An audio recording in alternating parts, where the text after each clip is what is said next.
JEE advance 2011 का ये सवाल है जिसमें हमें एक एपी दी है। ठीक है, उसका फर्स्ट टर्म 3 है और ये सम डिफाइन किया है इन्होंने। ठीक है, उसके बाद बोला है कि भाई m इक्वल टू 5n है और sm और sn does not depend on n, तो a2 की वैल्यू क्या रहेगी। तो भाई हमारा इंटरेस्ट किसमें है?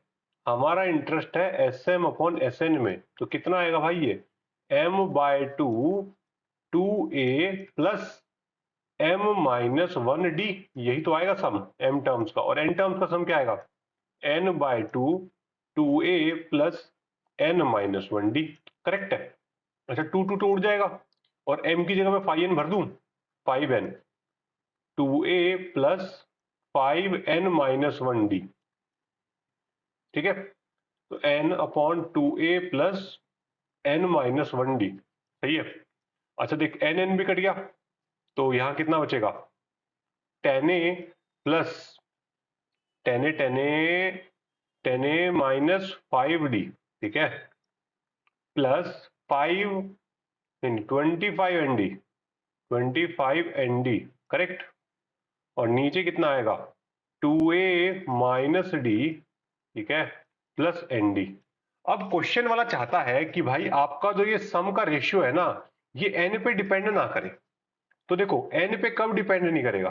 n पे डिपेंड तब नहीं करेगा जब nn कट जाए। और nn कब कटेंगे?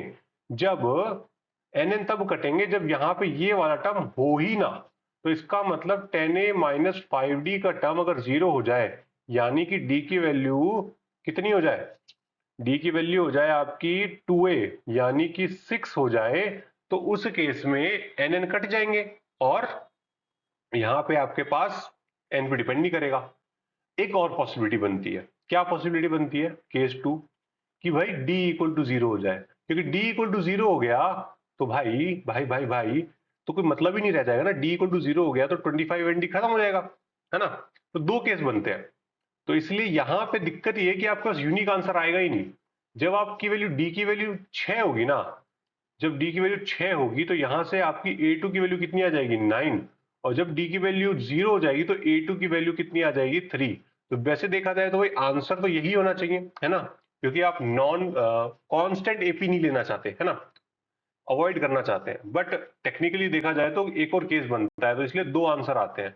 ठीक है, तो ये भाई क्वेश्चन बोनस क्वेश्चन था। ठीक है, वैसे तो आंसर आ ही गया था लेकिन बोनस हो गया था क्योंकि d इक्वल टू जीरो लेने से दो वैल्यूज आ रही थी। फिर a2 इक्वल टू 3 आ गया, a2 इक्वल टू 9 आ गया।